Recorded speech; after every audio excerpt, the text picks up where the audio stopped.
guys, it's Seeing with Off-Leash Canine Training in Fredericksburg, and this is Lizzie. Lizzie is a 8-month-old Labradoodle, and she's super sweet. She was just dropped off for our 1-week board and train program. So some of the issues, the daughter actually dropped her off, so the owner wasn't here, so I couldn't get too much information, but she did say she jumps a lot is part of the issue.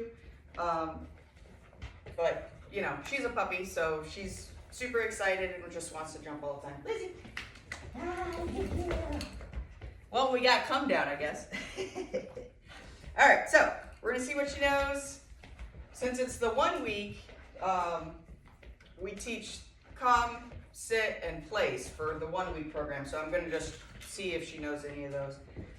If she will get away from me. Lizzie, come. Yes, good girl. Can you sit? Can you sit? Good girl. Oh, place. There's that jump. Place. Place. Place. A little hesitant on the place. All right, so that's what we're working with. Check back in a week and we'll see her progress.